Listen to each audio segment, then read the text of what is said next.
Hey YouTube, welcome back to Homestead in a Box. My name is Leah and I'm super thankful to have you here today. Today's video is going to be a little different than what it normally is. Today I'm going to be talking about the 5 mistakes that I've made, or 5 hard lessons that I've learned since starting homesteading. Generally, this channel is about homesteading, all of our animals, gardening, preserving, things like that. So if that is something that you're interested in, click the subscribe button so you get notified every week whenever I release new content. So let's get into today's video because it is going to be kind of a vlog type style, which I said I would never do on YouTube, but however, here we are. Never say never. That's one thing. Never say never. Okay. So the first thing I learned and the mistake that I made was comparing myself to other people. In the beginning, my husband Tree and I, we were planning our homestead while living in an 18-wheeler traveling across the country. So it was real easy to watch other people on YouTube and Instagram and compare myself to them, you know, especially in an area of waiting. You know, if you know me, you know I am a religious follower of a few ladies, and one of them is a huge advocate for turning your waiting room into a classroom, and I did just that.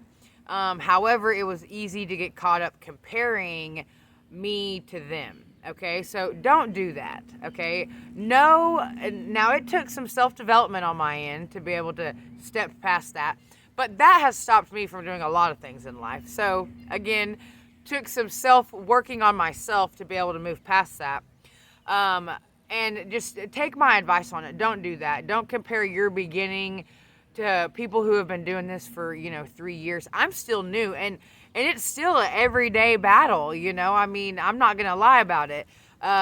Sometimes it's easy to get myself caught up in the comparison mode if you allow yourself to do that, So don't allow yourself to compare where you are where I am, or to where anybody else is. You just cannot do that. I cannot compare my greenhouse, my chicken coop / greenhouse / turn back into a chicken coop. I cannot compare that to the people who have beautiful glass greenhouses. Like, we just can do 2 separate things. So you really have to wrap your head around that. You have to wrap your head around that you are living your life and they are living their life. And you can be doing a lot of the same things, but you cannot get away with comparing your story to their story because you have 2 completely different situations, scenarios. And it doesn't make you less of a person. Like, in the beginning, I was like, I'm never going to be able to do this because we only have 7 acres. But then I was very awakened by the fact that there are people homesteading on 0.25 acres in containers. I mean, it's a lifestyle, 100%. So don't compare yourself to other people, okay? The second thing is, when you think you have planned enough, plan again. The mistake that I made was not planning enough. And I thought I had everything planned out. Like, one of my bad qualities about myself is that I'm a planner and not an action taker, okay? And so I have had to learn to put action behind the plans. And you can plan all day long, but you are never going to plan enough for homesteading. Like, you're just not. Like, when you think that you have a plan again. Have 3 solutions for one problem, like we were planning our homestead while living on an 18-wheeler. In that 18-wheeler, I did not at all think, well, how am I going to get water to the pigs in the winter if the water hose freezes up? I didn't think about that. I didn't plan for that. Well, I can tell you that is in my plan. I know what I'm going to do now, So, and just like with gardening, like right now, like I thought I have planned enough for my garden. I thought I had a well-equipped idea of what to do. And this morning I'm questioning my own plan because I'm like, yeah, I need to plan out better. I need a better plan for this. So if you think you've planned enough, plan again, and don't get caught up only planning. Put action behind that. Third thing is, do not bite off more than you can chew. Okay? It is no secret.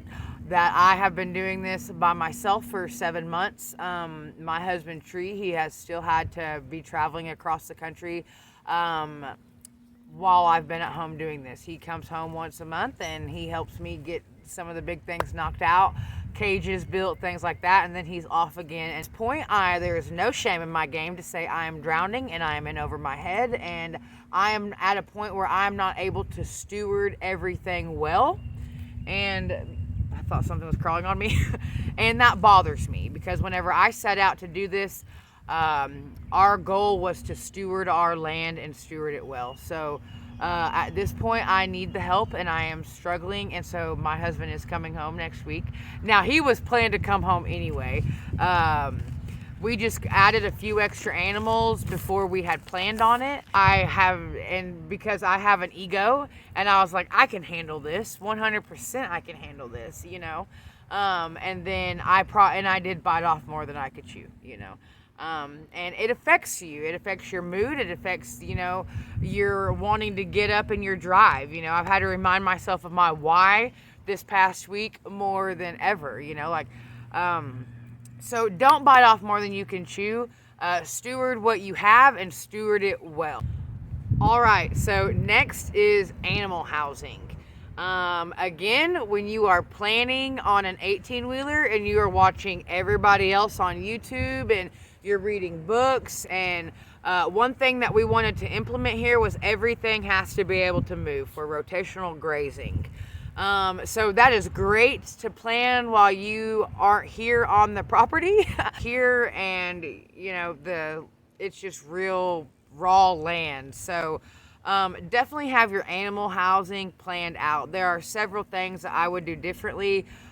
We felt like our animals needed galore chicken coops and, you know, massive things, and they don't. They really don't. So I would literally cut in half the size of all of our animal cages. And I know that might sound crazy right now because you're like, why wouldn't you want your animals to have such a big home? There is a basic square footage for how much square foot you need per animal. And some of those seem just really cruel to us. But knowing now, I'm like, okay, that makes more sense, for sure.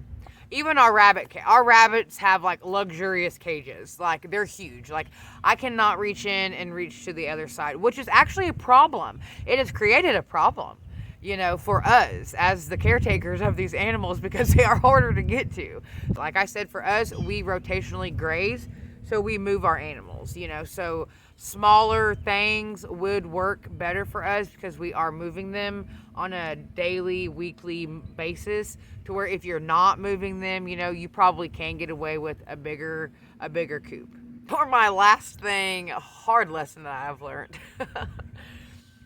When they say chicken math is a real thing, they mean chicken math is a real thing. And be aware that it is a real thing. I got really excited about chickens because it's been a desire in my soul to have chickens for a really, really long time, and I've just never been in a situation where I could have them. And once I finally got them, I was like, yes, I got chickens. And then I started incubating my own chickens, and I've ended up having chickens in a brooder since September, at all points since September.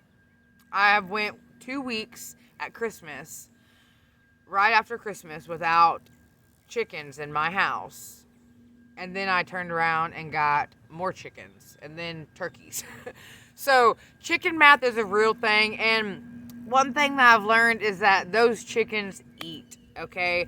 And if there's one thing I could say, it's just 20 chickens eat a lot of food, you know, even free-ranging chickens. I have 7 acres here for them to free-range, but I do have a feeder in their house, and they still eat their feed at night, you know. I mean, not as much at all, especially since the grasses have been turning green, and, I mean, you can hear the bugs. So they are in, like, chicken heaven, you know. I don't really like that term, chicken heaven, but anyway.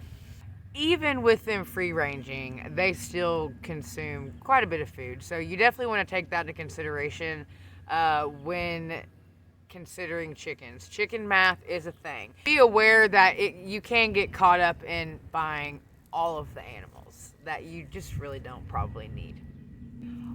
All right, thank you so much for coming hang out with me today. I know this video was a little bit differently than most of my videos, and that is just because it was heavy on my heart to share, like, this life is not perfect. I've made a lot of mistakes and I've learned a lot of lessons. Every single day I learn lessons, and it teaches you how to be, humble. It teaches you patience. This lifestyle teaches you a lot of things.